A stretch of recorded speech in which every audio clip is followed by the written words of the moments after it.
All right, and we're back for another episode of the Lakers Fast Break podcast. It's Gerald Glassford coming right back at you here from Pop Culture Cosmos. The Lakers Fast Break, Inside Sports Fantasy Football, and Game Source. We truly appreciate everyone out there listening to all of our great shows. And if you can, please give us that 5-star review on Apple Podcasts. Plus, if you can go ahead and like, share, subscribe, follow, throw out some of those Facebook gaming stars at us. It is truly appreciated. Well, we're back once again for a Lakers Championship Roundtable, Part 2, coming right back at you. And we're going to cover some of the topics that are out there as far as that's going on this season. And here today to talk about some of those topics are great guests indeed. It is the guys from Lakerholics.com. Be part of the conversation if you're a Lakers fan or a fan of the NBA. At Lakerholics.com, where they're talking a lot of great topics, including some upcoming articles from Jamie Sweet, Sean Grice, a.k.a. Magic Man, and, of course, Laker Tom. And you never know, one might sneak in there from myself as well. It is Lakerholics.com, and I'll tell you what, it's great to have all the guys here right now, although Raphael from NBA Draft Junkies is not here today, could not make it. He wanted to, but if you go ahead and check out my conversation with him on his channel, where I cover the mock draft in not only one but two parts, it is truly appreciated. It's gotten a lot of traffic, I guess. I don't know. Maybe it's me. I don't know. Maybe I'm a superstar and I don't even know it. But it is getting a lot of volume there at NBA Draft Junkies. Well, there is a lot of topics to cover for today. In fact, a lot of ideas that we're throwing out there for this season, this offseason, I should say. And you know what? I'm going to go ahead and start off with and foremost, and that is the date of when the season might begin, because it's gone back and forth, as you see the guys right now doing. I mean, at the last time we heard officially, well, almost officially, we heard Adam Silver during the course of the finals go ahead and kind of lean towards a 2021 start of the plays. Maybe February was rumored, maybe MLK in January. I'm not sure now. It's you never know. Martin Luther King's Jr. birthday, like I said, in January was talked about, but now the December 1st date looks like it's going to be moved closer. If you read the latest reports, and everybody's screaming on ESPN that it's getting closer back to Christmas, where we once thought it would actually start. It's not actually going to start on Christmas, but just before. They just wanted to go ahead and season maybe about a week before, a couple days before, what have you. But the NBA doesn't want to give up its precious Christmas Day offerings because they'll feel that the NFL or college football will snap it on up. So here today to talk about everything that's going on within the realm of the NBA offseason and the offseason for the Lakers are three great guests indeed. It is Sean Grice, a.k.a. Magic Man, Jamie Sweet, 5 great things, and, of course, the mastermind himself of Lakerholics.com, Laker Tom. And Laker Tom, I'm going to start with you because you say I don't start with you enough. So I will go ahead and start with you, my friend. Is the maybe couple days or a week before Christmas the right time to start for the NBA? I think it is. I mean, they apparently have done studies, and it's worth a lot of money to get those games in and to get that season going. I also think a big factor is that they're planning on a 72-game season as it stands, and the whole goal of that is really to try to get back onto the regular schedule where the season starts in October, so that the 2022 season could be hopefully back to normal. They've talked about reducing it to as little as 72 games, from what I'm hearing as well. Yeah, they want to keep that 70-game threshold that a lot of the local TV contracts have, so that those will stay. And maybe intact. possibly being eligible for the Olympics as well.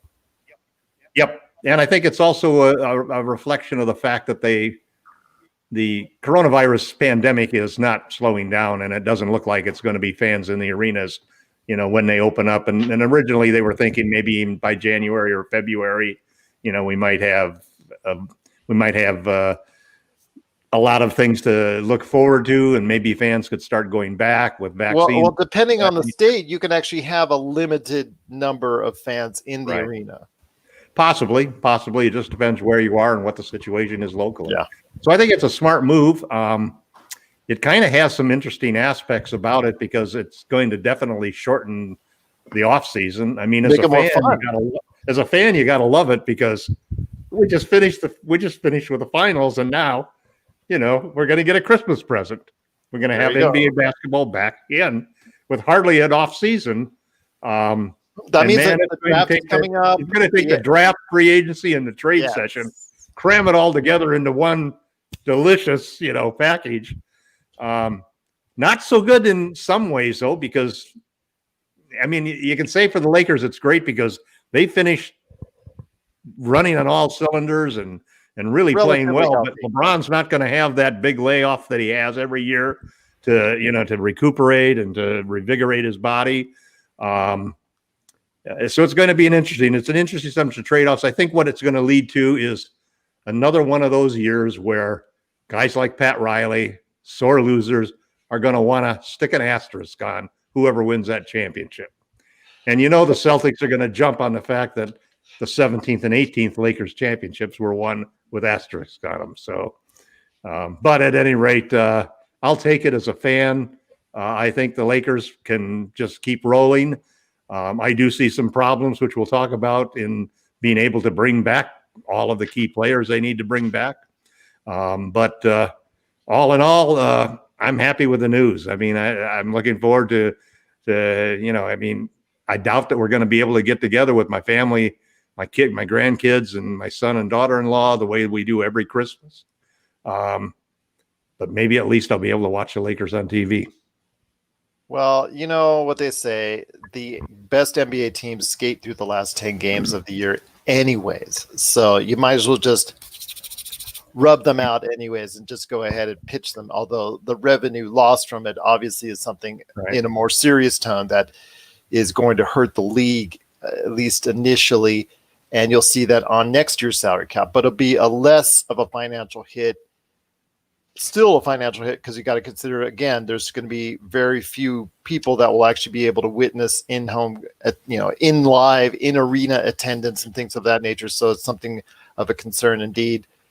But I also want to get Jamie involved in this. I mean, how are you digging the whole week or maybe a couple days before Christmas so they can get it started on Christmas? I mean, it's very important to them, obviously, to keep that window of Christmas, so that because they realize that to the general public out there, that's when they start watching or keeping attention to the NBA. I mean, I think it's economically it makes a lot of sense. I think players health wise it makes a lot less sense, especially for teams that went deep into the bubble, deep into the playoffs. For teams that never went into the bubble, it's great. They've been, getting their act together, trying to figure out, probably having mini camps since the second bubble never materialized. I think they were just allowed to do mini camps, voluntary mini camps, which I would like to someday hear some reason as to why that second bubble never materialized. It was like given a green light. Yeah, I guess, but I would just like to hear oh, and by the way, it's not happening. I mean, we know it's not happening, but no, I know. It's always about money. When they say it's not about money, it's always about money. That's why that's why they're moving the schedule up so aggressively. I mean, from a fan, I guess I enjoy the notion of it. I would prefer to see guys like, personally as a Laker fan, I prefer to see guys like Kuzma and Caruso and THT have a little more time to work on their game before the season started so that they're, have some more development under their belts. I will even add that it's a little bit of putting the cart before the horse because we still don't even have the union and the owners still haven't agreed to the parameters of the season. They're still hemming and hawing over the BRI and things like that, and a lockout. The lockout still isn't a foregone, uncertainty. It still could happen in theory. I don't think it will, but it could. So I'm like 50-50. I'm kind of excited, but I think I would rather push it back to MLK, which would, I think, tie into a lot of the middle of January. Yeah, or even just before February, somewhere in there. It's an extra 5-ish weeks, 6 weeks, and that's a lot of time for players to recuperate, teams to kind of get their ducks in a row, and everybody to kind of, get back from whatever last, a year solid of basketball, which all of that takes a toll. So if they do come back, I think, you'll see some LeBron James load management. I think you'll see some AD load management. I think you'll see, if Danny Green's on the team still, Danny Green, Rondo, those guys, veterans who have been in the league 10 plus years, load management. So we'll see. First, I want to hear that we're having a season. Whenever it happens is secondary, but we got to have a season. So. And I don't want to go off as someone who always cry for spilled milk. Oh, the Lakers won a championship. Oh, they got to have so much rest. Because you know what? It's what happens when you go ahead and get all the way to the finals and win your 17th championship. You're going to have a shorter turnaround than anybody else. I mean, a team like Miami is worse off than the Lakers because the Lakers are relatively healthy outside of some. I don't think so. Well, I think who is not healthy outside of AD? Oh no, that I agree with you on. You said, but my point was, I think if we do have a season, it's going to benefit the teams that have continuity. I mean, and Miami's one of those teams.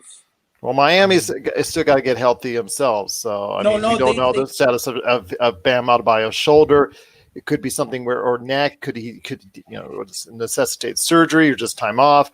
Goran Dragic, if they try to sign him back, what about his foot? There are questions for them, but there's also their core. They have their core. Robinson, Butler, Adebayo. They will make it back.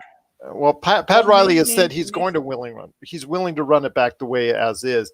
I think because he is aware that it's going to be a fast turnaround, and any moves that are made, it's going to have to be done very quickly. And I'm not sure everyone is set up for that. So he may just be saying, you know what, we made it to the finals with this team. We're going to go ahead and just run it back and take our chances from there until Giannis Antetokounmpo lines himself up for free agency, as many expect later on in 2021. But Sean, I want to ask you, my friend, I mean, this is something that's obviously not going to, well, you said it's going to benefit the Lakers. I'm not so sure. I think the Lakers could have been something more of Jamie's suggestion that MLK or even going into February 1st as a starting point would have been better. But again, I can't cry over spilt milk because the Lakers won the championship. We'll take it every time. Oh, absolutely, Gerald. And I don't think the philosophy should just be if we do have another truncated season and it starts in December, we don't have to start in super turbo mode to begin with. There you go. No, absolutely. I agree with you on that. We don't have to start in super turbo mode, but we do have to start into super defensive mode and get that going because, that has to always remain a constant. And if it doesn't, if you don't emulate everything that you did right, that bad habits start to form. So not every team can pick up those good habits once again in the playoffs. So you just can't always turn it on, as we saw in the bubble. Go ahead, Jamie. I was just going to say it would also, I think, harm players relying on the draft or wanting to see what they get back in the draft because you're going to have a lot less time to work your players out. Yes. You're going to have a lot less time to do workouts and get your new players up to speed. So, well, and go ahead, Sean. Yeah, no, Jamie, I was also going to say, speaking of the coronavirus, the NBA has an international team in another country. So that has to all work itself out, too. Because right now the border is closed between the United States and Canada. Syracuse, man. Yeah. Syracuse Raptors. That's where it looks like the Raps are going to be home, Tom, for sure. That all has to work itself out, too. Right. That's a good point. Well, there's a lot of more things that have to be worked out. A lot of logistics over the next 60 days has to be worked out. And Laker Tom, there are things before I hit Jamie's list that everybody's watching on Facebook Live and seeing. I want to hit up your list on some things in the offseason that you want covered. I have mine, which was the date. And obviously we could talk going forward about all the players you maybe want to target or some of the issues you want to concern yourself with if you're a Lakers fan or an NBA fan as a whole. So I will start with you, Laker Tom, and then I will save the back half of the show for Jamie's topics. And then next week we'll go ahead with Sean's, because if we don't do that, we'll be here till next Tuesday. So I want to go ahead and Laker Tom, start with you, my friend, on some topics that you want to cover for this offseason for the Lakers. Well, I think one of the most interesting things that we still haven't heard from the league exactly what is going to be the salary cap for next year. They've got some big decisions to be made, and now we've got less time to make them and more pressure to make them quickly. But assuming that the news that we've heard that they're going to try to keep the salary cap pretty flat around 109 million per team. One of the things that I've been really working on over the last week has been the implications of the various moves that the Lakers need to make. We have 4 players basically that we want to bring back. Anthony Davis, Kentavious Caldwell-Pope, Rajon Rondo, and Markieff Morris, all of whom have player options and can be free agents. The problem the Lakers have is that they're going to, if they give raises to every one of those players, they're in danger of getting to the point where if they get hard capped, they won't have enough money to fill out the roster. So there's some real difficulties in being able to give I would like to give KCP a raise from 8.5 to 12 million, and I think that he's going to get offers in that range.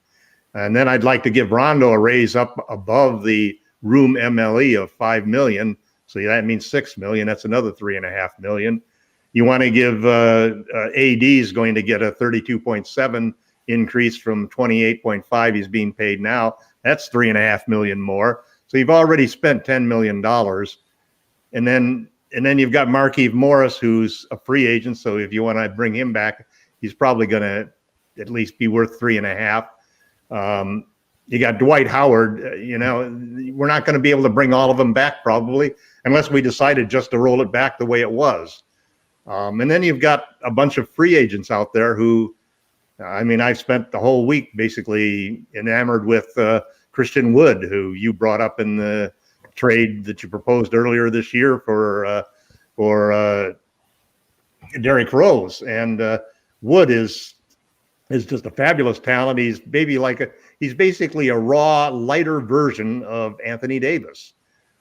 In one of my articles, I pointed out that teams are going to want to get this guy because he's exactly the kind of guy you want to put on Davis to match him. He's got the length and speed and rim protection and perimeter defense to be able to guard him. And at the same time, so he's the kind of guy that But he doesn't have the strength.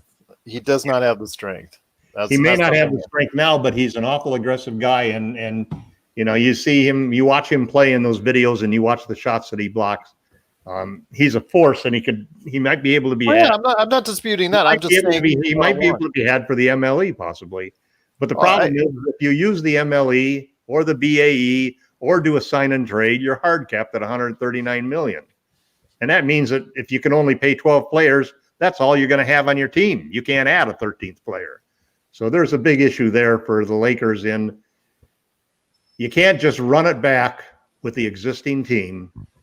Let's say the 8 guys that are really the key players and still have money left over to go out and bring in free agents. You still can trade. And I think one of the things the Lakers may be looking for, a team that they can trade with that has cap space. The Detroit Pistons are one of those teams. You can give them $20 million in contracts for a $15 million sign and trade for a guy like Christian Wood, and it really allows you then to use your MLE and other assets. So this is a Rob Pelinka summer or off season. It's the same thing as Raphael was saying. You keep wanting to write summer every time you talk about the off season, but you got to substitute off season, which is a longer word, which screws up the noun of paragraphs and stuff.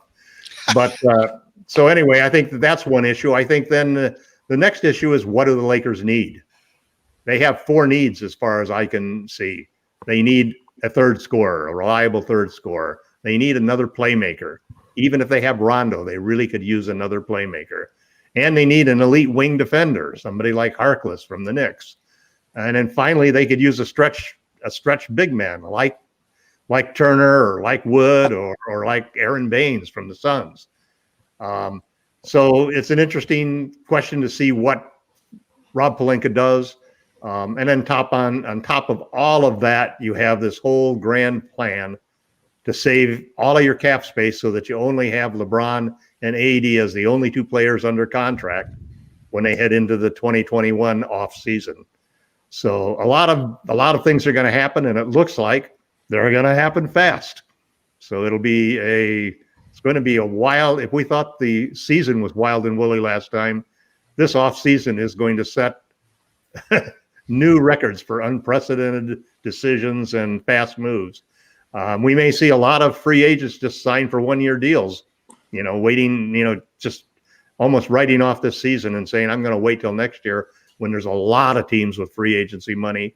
And when the season isn't going to be so distorted by fewer games and no off season to get ready. It's going to be hard for players to come in who have revamped their games because they won't have the time to do it. So wild and woolly times ahead for the NBA in this offseason, and it'll be interesting to see what the Lakers do. Chances are they may bring back all of the players that they really want, probably lose Howard, and hope to hit a home run with a trade. Or pick up Cousins, and then also don't sleep on Cousins will be fine, but the worry you have about him is, let's say if you trade Cousins for Howard, that helps us on offense, but it really hurts us on defense. We don't have that banger that we can put up against when you play the Nuggets, for example. Who's gonna keep Joker from just moving you out of the key and so forth? Don't sleep on Cousins yet. You never know. He might have something left. Yeah. He's got a lot left. It's Boogie Cousins, man. And don't sleep on JaMychal Green possibly hopping over from one locker room to the other in Los Angeles. That's also could be a good pickup for the Lakers. Brings height, brings skill, and also brings some outside shot to the team. So don't be surprised if the Lakers, target him if they can't afford what Christian Wood is looking at for I'm assuming he's going to probably do a 1-year deal as well. Clippers are interesting because they're one of the teams that would like to have till February, like JB was saying, to straighten out all of their issues. Give Ty Lue some time to put some stuff together. It's going to be like, new coach, new system. A lot of reasons to wait, but money talks. Money talks. Right. Sean, I want to go ahead before we go ahead and hit up the topics that Jamie has brought up. I want to go ahead and hit you up on one thing. How important is Luol Deng for the Lakers in 2020? You think that's funny? I don't think it's funny. Because all those things that Tom had just mentioned about who we want to get, who we want to pick up, who we want to go ahead and why they're doing it, deal for. Yeah, that may all be precluded because you can't get Luol Deng's money off the books. So how important, again, I will say this again, how important is Luol Deng to the title hopes for 2021? Very important. And he's very important the following year, too. He's got $5 million left this year, and it's $5 million again the following year. So thanks, Mitch Kupchak. Yeah, thanks, Mitch. So like the trades I'm seeing like being analyzed or being like the Lakers can't afford to give up what they have left in the cupboard because there's not a whole hell of a lot there. Would you suggest? Okay, let me ask you this. Let me throw this out to you. I don't want to. Would you give up the number one this year to give up Luol Deng's contract? Because I sure would. Yeah, I would. But see, I don't want to give up Kuzma and THT and a first in any trade. You have to save at least one, possibly two of those. No, I don't think so, man. It depends on the trade. It depends on who you get back. Yeah, on the trade. It does. Yeah, it does depend on the trade. But you're not going to give them up for nothing. That's for sure. I agree there. Again, there's not a whole hell of a lot there, and we need to be thrifty, kind of during this period with free agents. Like here's an example. Here's an example. Okay, so to play 25 or 30 Did you minutes. are you sure you're not talking about the Houston Rockets, because their owner's kind of thrifty. This is the time you need to be aggressive when all these other teams are being thrifty. You need to be aggressive to ensure yourself another title. You need to fortify a lot of positions, my friend. This is when you need to be more aggressive than any other. Well, we have to be during the trade in the trade market, but during free agency, we have to be Macklemore and go to thrift shopping, baby. That's what we need in free agency. Oh my gosh, I can't believe you went there. Okay, all right. Great reference. Great reference. To be a big man, especially in the West, but in this league right now, and to play 25 to 30 minutes, you need to be able to do three things. You need to be able to hedge screens extremely well. You need to be able to absorb contact at the rim. And you need to be able to, in good order, be able to transition from one position to another. Where you're also going to remember, there's also going to be a lot of veterans lining up to be paid, to jump on the Lakers and on a supposed championship winning team, which Tom has already assured people out there that they are going to win next year. That if that's the case, there's going to be a lot of players that want to line up for that on cheap 1-year deals. Yep. And you got, and I'm telling you right now, like whom? well, you've already got 2021 locked up for us. Then thank you very much for doing that. But I say that right now, it has to be something done as far as some of the back end of the rotation, because it's very suspect. And obviously the shooting is suspect. And there's some things that you do need to shore up before you go ahead and run it back again, because they've got Brooklyn, you've got Golden State, you've got a number of teams that are going to be lining up that are once again healthy and able to now provide even more of an obstacle for the Lakers to go ahead and win their 2021 championship. Sean, do you think we should bring back Rondo, KCP, Howard, and Morris? I would bring back a couple of those guys, Tom. I wouldn't run them all back. I would say let Rondo go ahead, sign with someone else. Have him get to the point where they can't stand him. He gets waived, and then it's backed by the Lakers by maybe May or whatever. Just in time for the playoffs. Take that guy's ticket to the Rondo bandwagon. No, he only plays during the playoffs. Well, you know that. That's when he puts on his cape for playoff Rondo and flies away. Like Trump voter. If you can switch a Trump voter, that's a double win. And teams like Warriors of course, are going to love to get Howard from the Lakers. You can't let that happen. Well, Howard is going to sign with somebody. Clippers are going to love to get Rondo from the Lakers. You cannot let that happen. I'm joking on the Dallas reference, because you got to remember he worked his way out in a record amount of time in Dallas. I know, but you're like Pat Riley saying the A word. You don't do that. Okay, there's plenty of A words. Yes. Yeah. Well, he wouldn't have said asterisk if his team had won. Exactly. That's the exact right thing. Go ahead. Let's get Sean continues. Go ahead, Sean. Yeah. So I would offer KCP a 3-year deal right here. Here's the thing. We have a micro and a macro look at this team.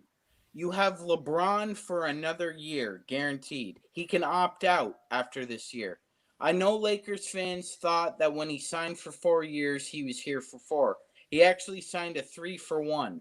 So he can decide to opt out next year. So the Lakers and Rob Pelinka have to plan for 1 year. You have LeBron, and AD is opted out. We don't. Then why would you sign KCP for 3 years, other than the fact that it's all clutch, and that's probably the end of what we're going to have to end up doing, because it's clutch. Well, here's why I would offer him a 3-year deal, Gerald. For one, he showed very good chemistry with Anthony Davis the whole year defensively.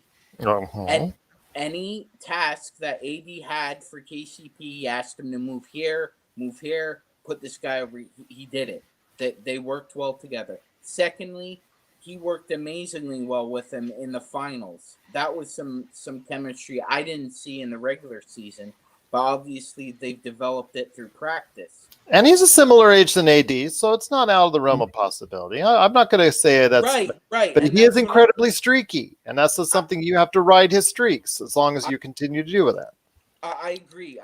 But 15, 16, and 17 in the last 3 playoff games. Again, he's a did you talk about his earlier games when he shot extremely poorly? I mean, he's an incredibly streaky player. He's a streaky player. Let's just say what it is. I agree. So in taking that into account, I'd offer him a slightly team-friendly deal, like maybe not the 12 to 14 he's looking for, but maybe he'll settle on 11. I'll do 10-5. I'd 10-5, maybe 11. Yeah, that'd be good. I think he'd take that. Sure. But considering he's a LeBron's man. Considering he's going to give us a discount. No, he's clutch. He'll get 15. Considering you only have LeBron guaranteed for another year, and hopefully Anthony Davis signs long term, you need somebody else there in the front court to have a defender with them. This is what New Orleans didn't plan for with Anthony Davis. They never put a perimeter defender around him. Well, Drew Holiday's pretty good, man. But he's not on the. But yeah, but all these trade. I'm just going to say this right now. Tom has some great ideas.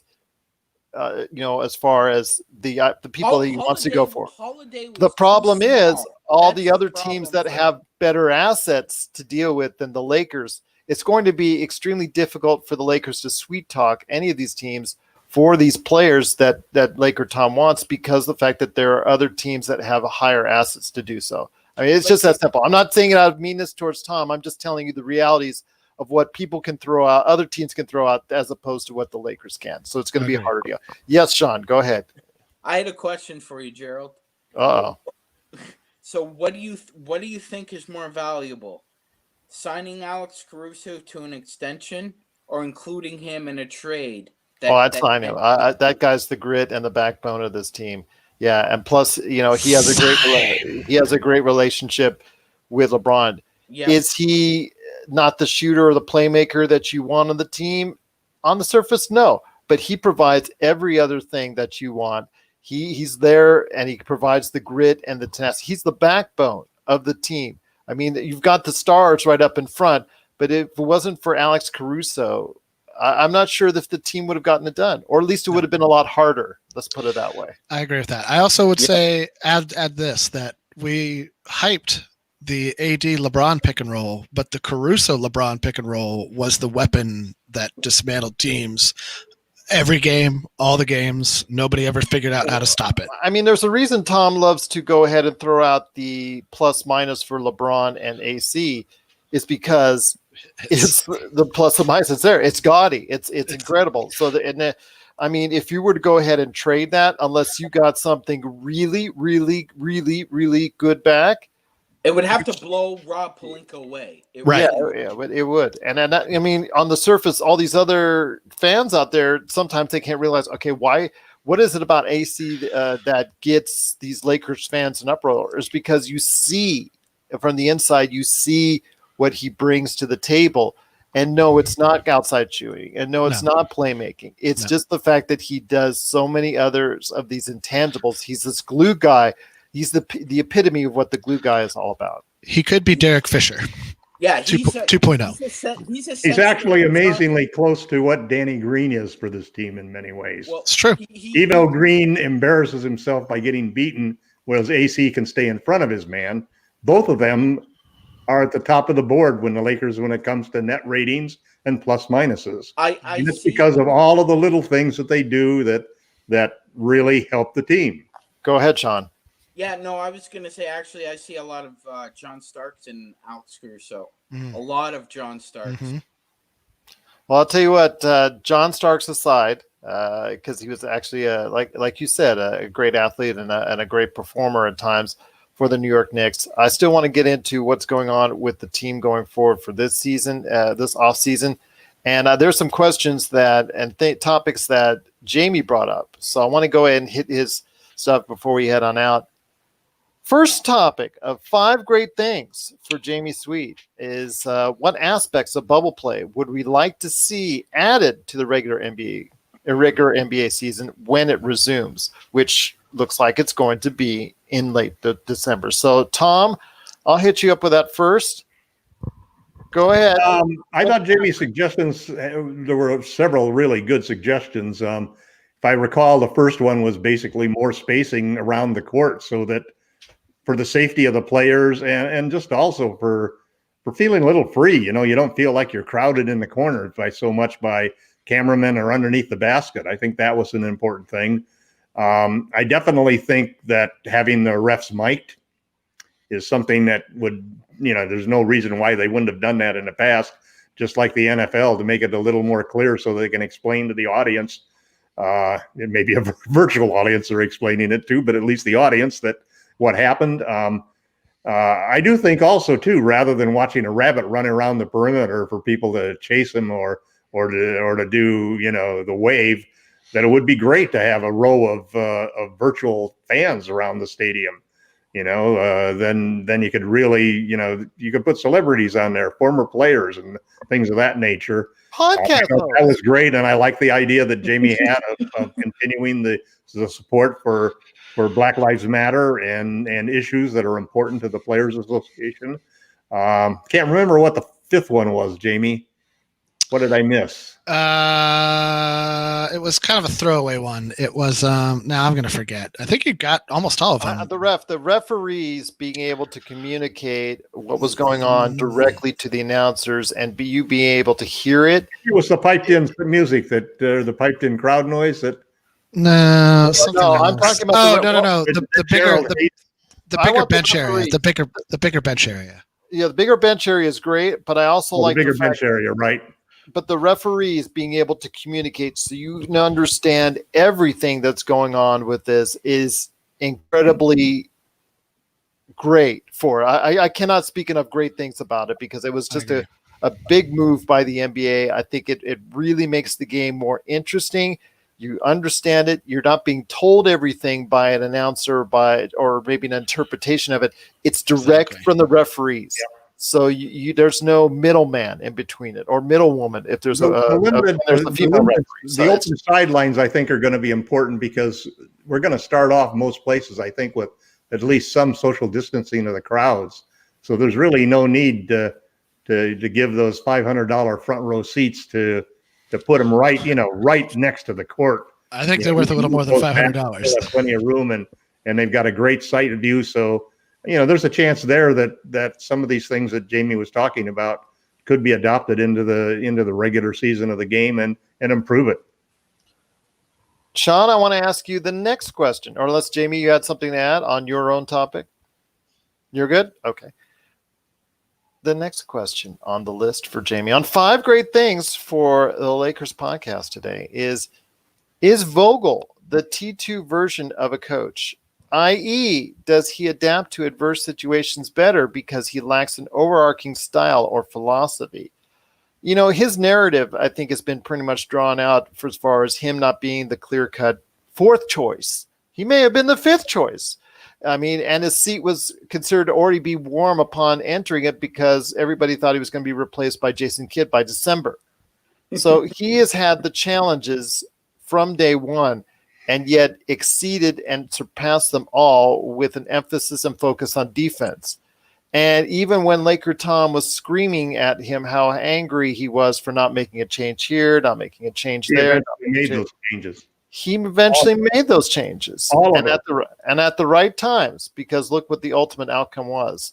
So I want to ask you, Jamie's question, is Vogel the T2 version of a coach? And I don't know why he said T2 version. In that case, I'm now got Robert Patrick on the mind, thinking Frank Vogel's going to morph into Robert Patrick and just have these arms right. Let's say like James Harden's dribbling down the court and all of a sudden he's going to get whacked by what is the T2 arm. Because it can adapt to Terminator 2 because it can adapt to become anything. It's not reliant on one form or a strategy. So that's interesting. It's kind of a confluence of ideas here.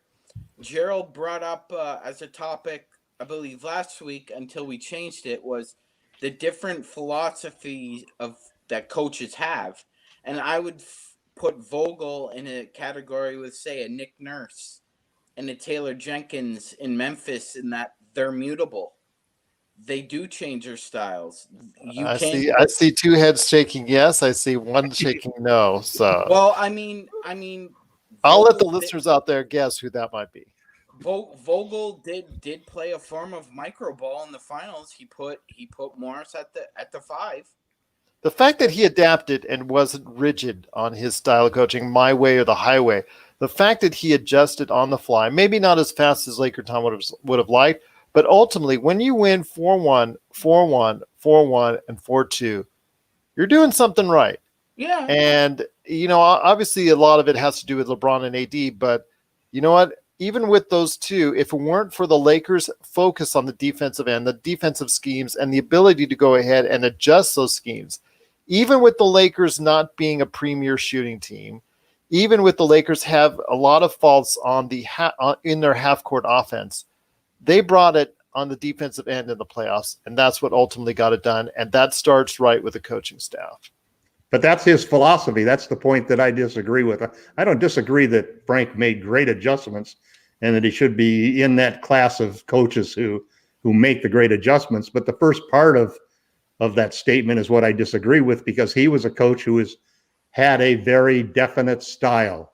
He was a rim protection, throw the ball down low type of coach until he got out of Indiana. Then he changed when he was doing his little sojourn in Orlando, because he all of a sudden switched offensively to understanding the importance of three-point shooting. But he still always, even to this day, has believed strongly in one principle, which is defense starts at the rim and works out, not the other way around.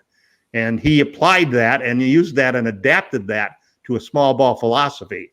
So I think that was the terrific thing about Frank Vogel, is that he had as big as strong a philosophy-based coaching style as Mike D'Antoni did.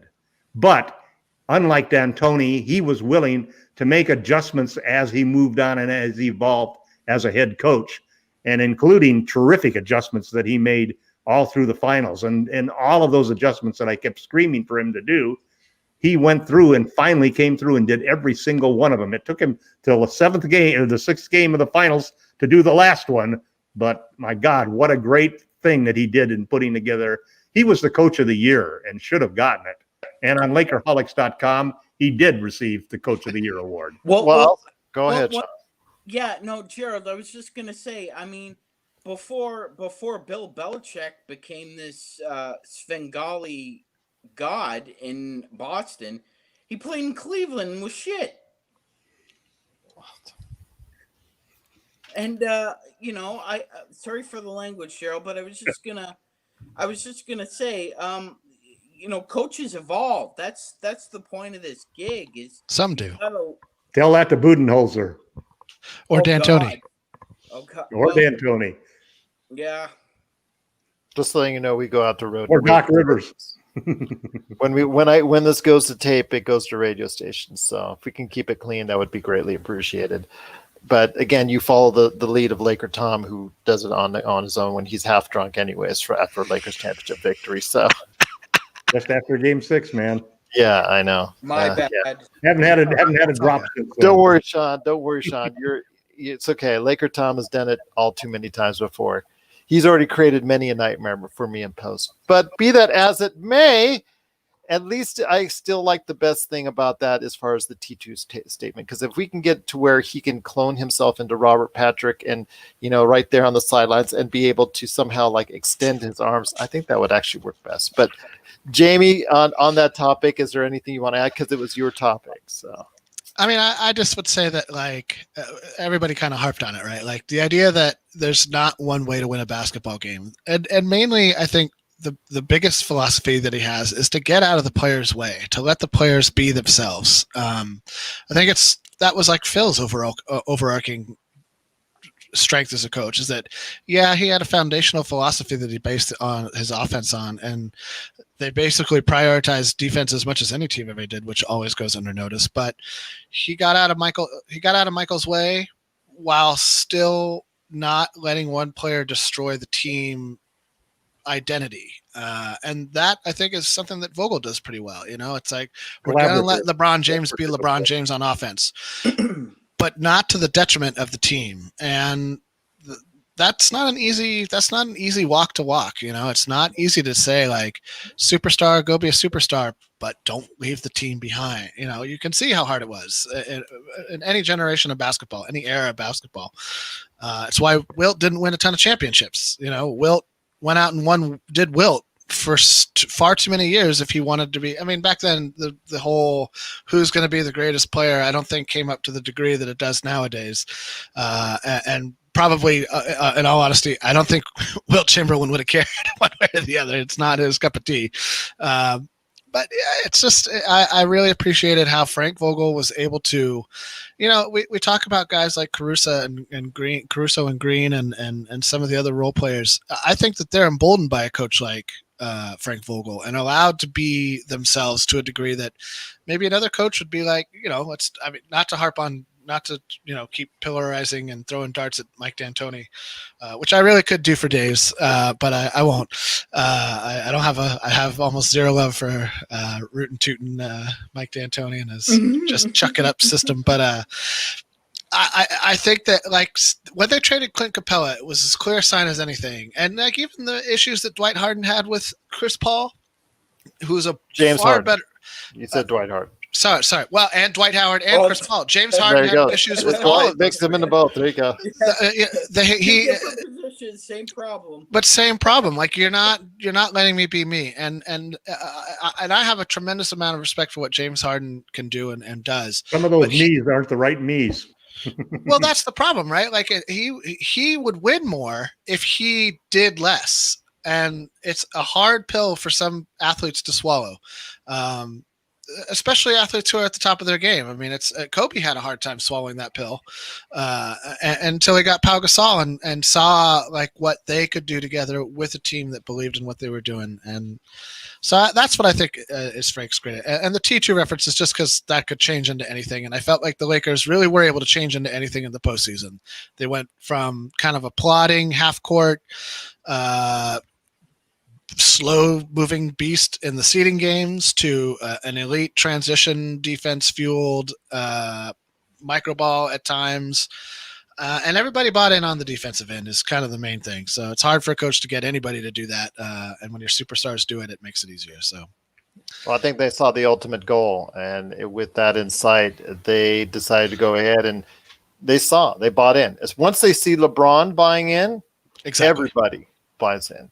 Exactly. Speaking of LeBron, who had a pretty darn good season, should have been MVP, was Finals MVP, still the greatest player on the planet.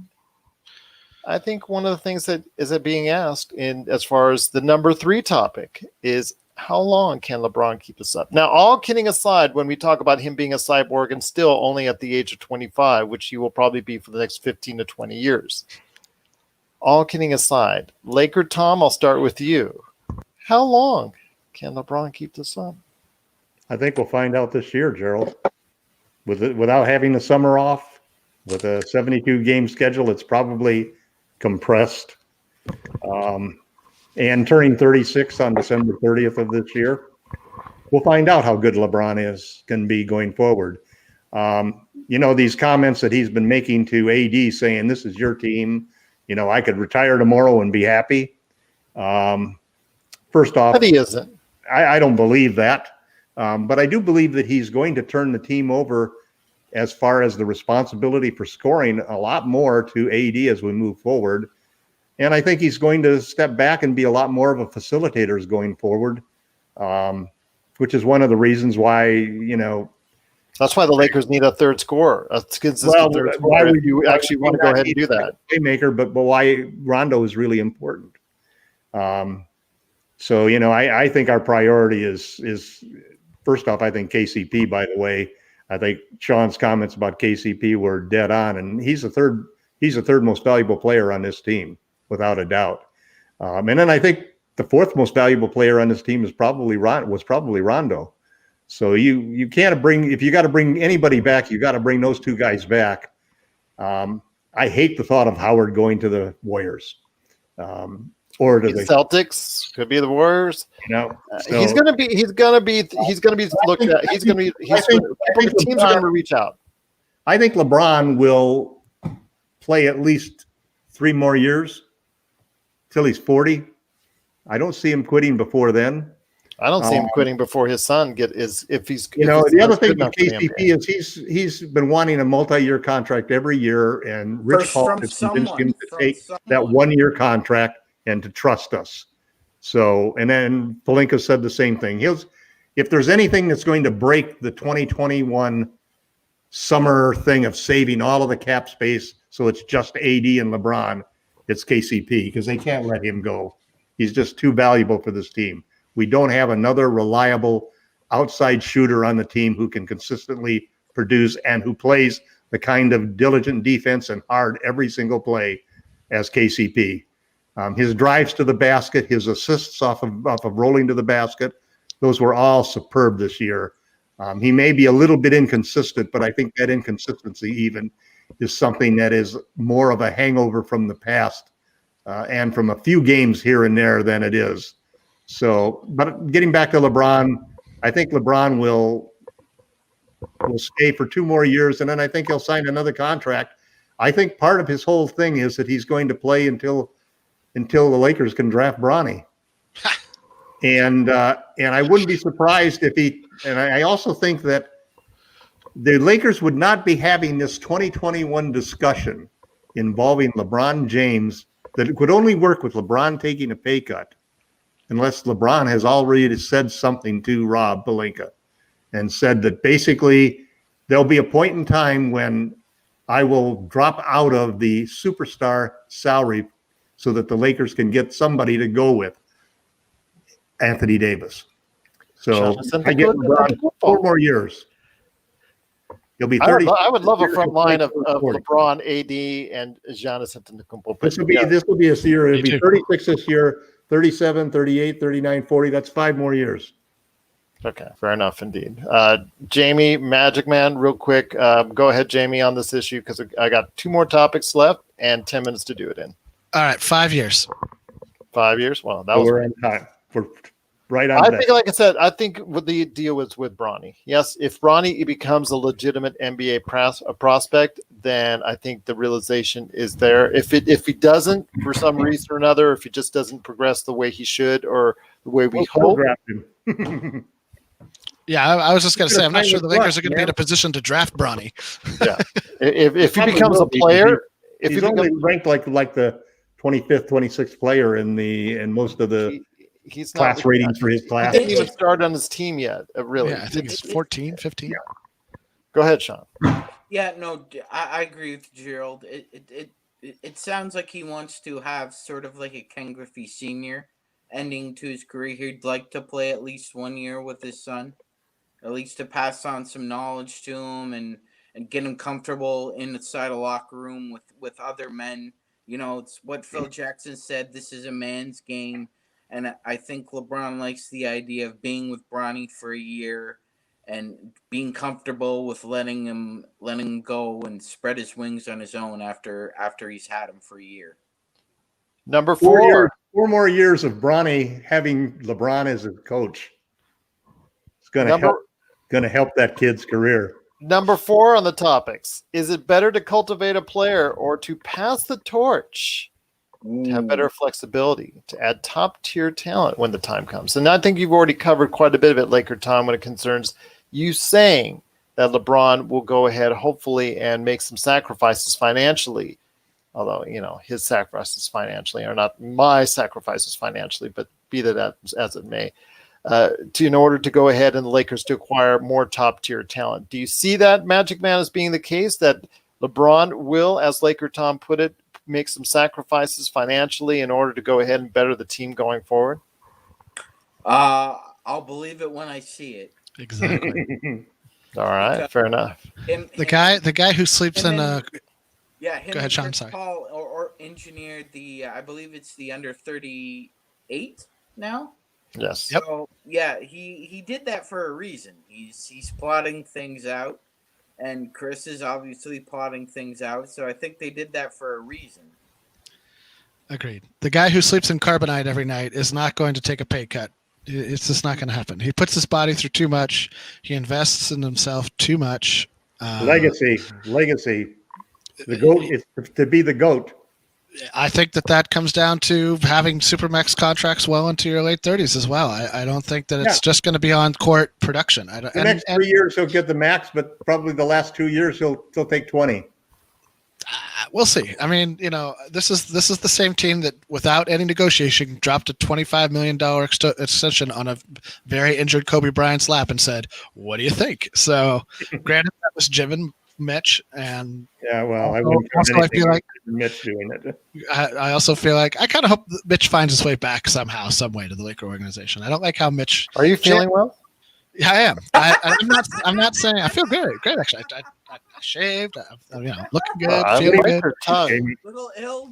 I'm not saying I want him to be the GM. I just want him to come back into the Laker family. That's all I'm saying. I'm not saying virtual fan board for the Lakers. There you go. I'm done. He can show up for autograph signings at Lakers reunions for the teams he was a part of. There you go.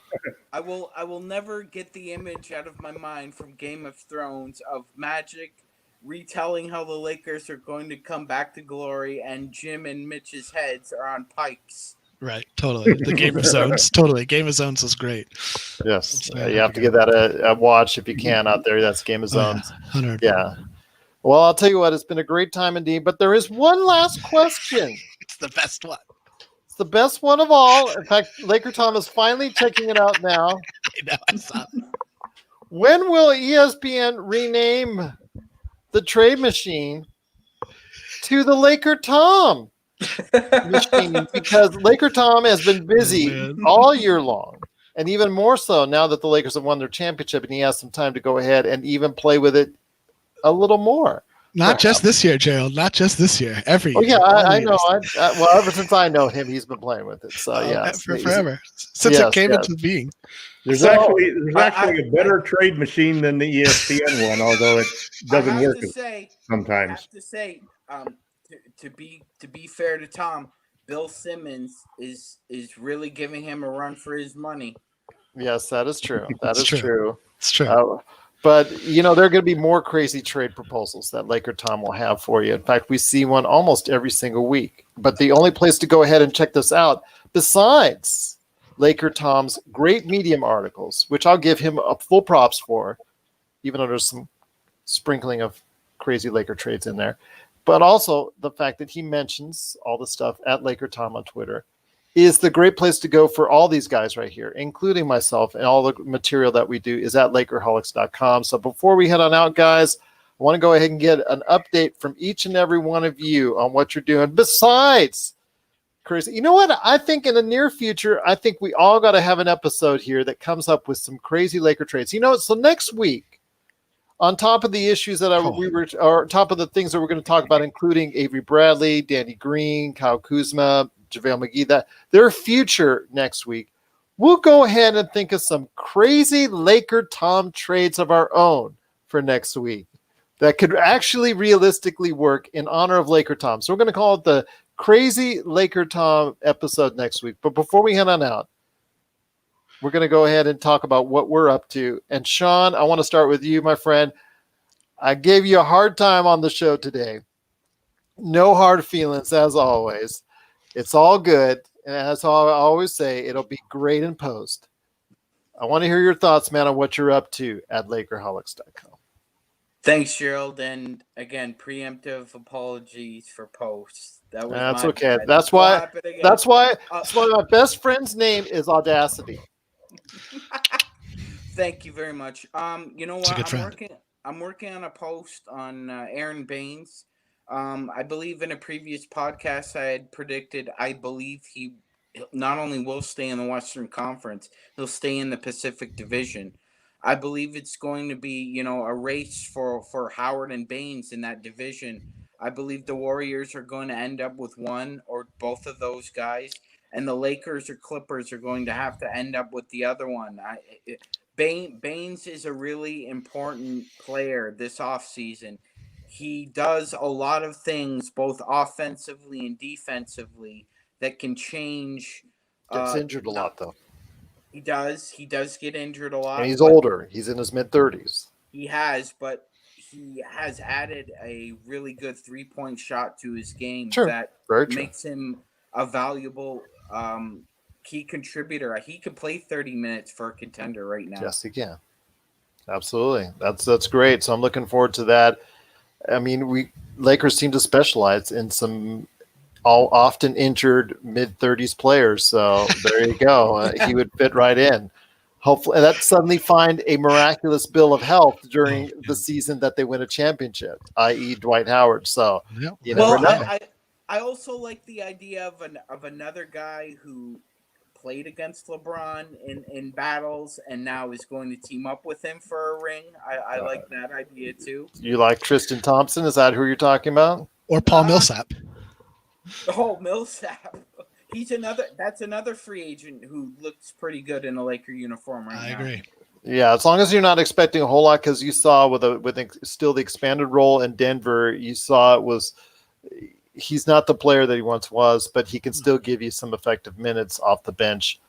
Jamie, I know you've got some 5 great things heading up for you on Lakerholics.com. What you got?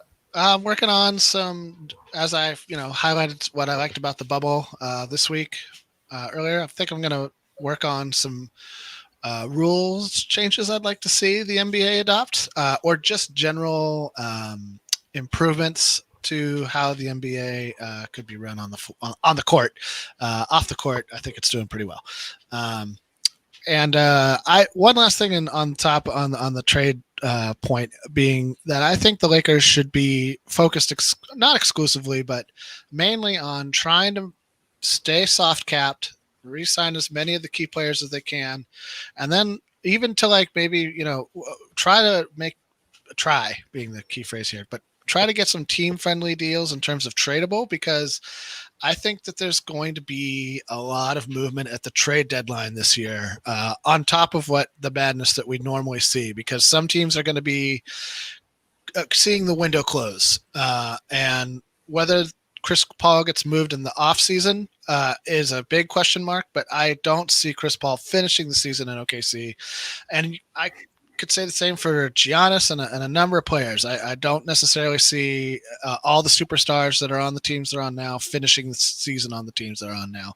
Celtics could be looking to move somebody like Marcus Smart or Jaylen Brown, or I could see a lot of movement depending on how the regular season goes down and how the level of expectations. So I would prefer us to be aggressive in the trade market on down the line, where being hard capped doesn't necessarily, when you're hard capped after the trade deadline, it's not such a big deal. But when you're hard capped at the beginning of the season, like the Warriors were this year, and you saw them struggle to field a team that made any sense whatsoever, despite the injuries.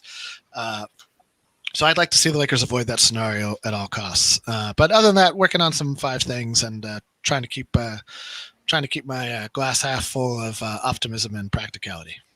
Well, ours is half empty. But go ahead, Laker Tom, before we head on out, what you up to on your medium.com page and that little thing you've got called Lakerholics.com?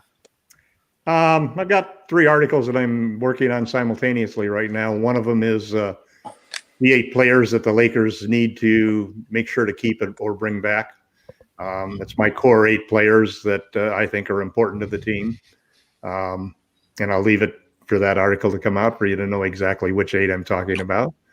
I've got another article on the trades, that a series of different trades. I put out a tweet last week of the 5 players that I'd like to see the Lakers consider as possible trade targets.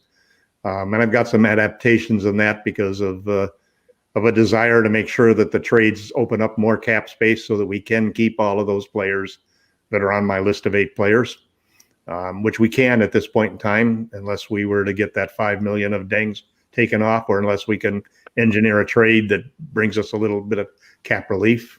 And there are teams out there, all of the 5 or 6 teams that have cap space are all teams that aren't really free agent destinations. So one of the things that those teams always look for, one of the weapons that they have to equalize things, is the ability to take back contracts. So there's some opportunities there.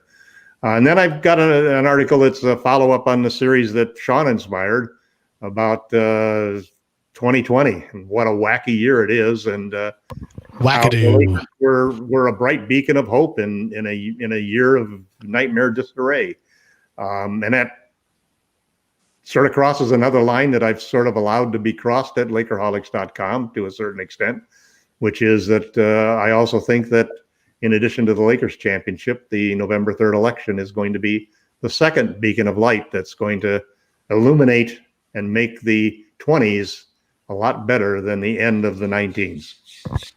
Well, let me put it this way. Go out and vote. Please. Just go out and vote. Whatever way you cross, just go out and vote. Okay? Yep. Let the decision be heard through there.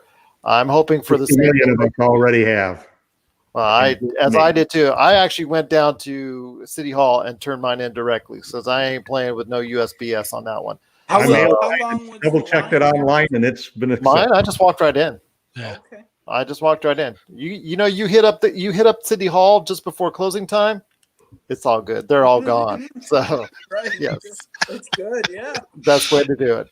But my daughter went with me as well because she's excited to vote in the next general election. So it was just great doing something with her again. It's the second time she's with me as far as the vote's concerned, as far as being there to see the process. And it's been great having her understand that process. So vote is the key word. Got to do it. Got to vote. Leave your money at the table by voting this November, whichever way you go. Now, mind you, all of us here think a certain way, and we vote a certain way, and we hope you'll do the same. Well, you don't kid yourself.